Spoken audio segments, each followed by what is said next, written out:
Audio clip number 72 انشاءاللہ عز و جل اس آڈیو کلپ میں قرآن پاک کی سورہ بقرہ کی آیت نمبر 209 سے لے کر 211 کی تلاوت، ترجمہ اور تفسیر قرآن صراط الجنان سنیں گے۔ بسم اللہ الرحمن الرحیم۔ ترجمہ: اللہ کے نام سے شروع جو نہایت مہربان رحمت والا ہے۔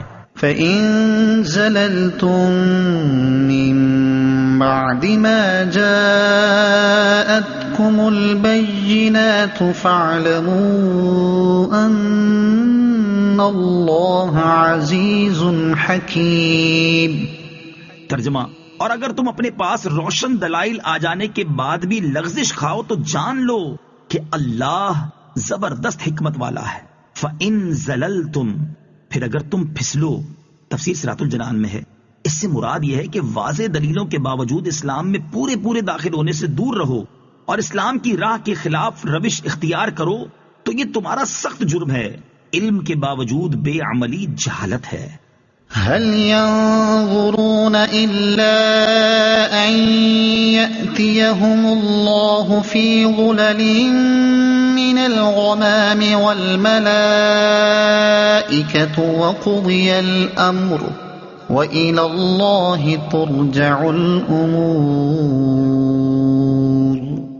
ترجمہ: لوگ تو اسی چیز کا انتظار کر رہے ہیں کہ بادلوں کے سائے میں ان کے پاس اللہ کا عذاب اور فرشتے آ جائیں اور فیصلہ کر دیا جائے، اور اللہ ہی کی طرف سب کام لوٹائے جاتے ہیں۔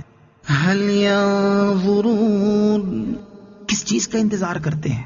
تفسیر صراط الجنان میں ہے، فرمایا جا رہا ہے کہ دین اسلام چھوڑنے اور شیطان کی فرما برداری کرنے والے کس چیز کا انتظار کر رہے ہیں؟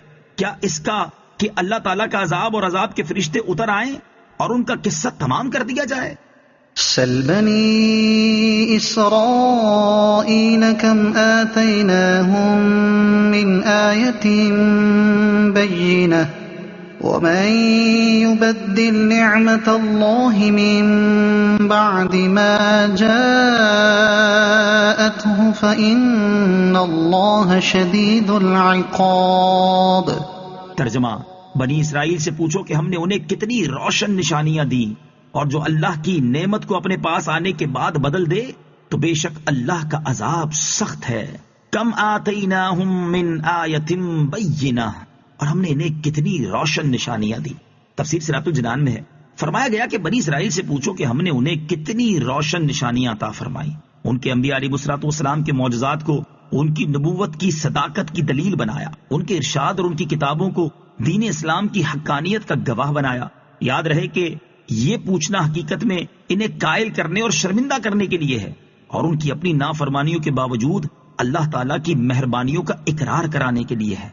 وَمَن يُبَدِّلْ نِعْمَتَ اللَّهِ، اور جو اللہ کی نعمت کو بدل دے، تفسیر صراط الجنان میں ہے، اللہ تعالیٰ کی نعمت سے آیات الہیہ مراد ہیں اور جو ہدایت کا سبب ہیں اور ان کی بدولت گمراہی سے نجات حاصل ہوتی ہے۔ انہی میں سے وہ آیات ہیں جن میں سرکار دو عالم صلی اللہ تعالیٰ علیہ وسلم کی نعت و صفت اور حضور پرنور علیہ الصلوۃ والسلام کی نبوت و رسالت کا بیان ہے، اور یہود و نصارہ کا اپنی کتابوں میں تحریف کرنا، اس نعمت کو تبدیل کرنا ہے۔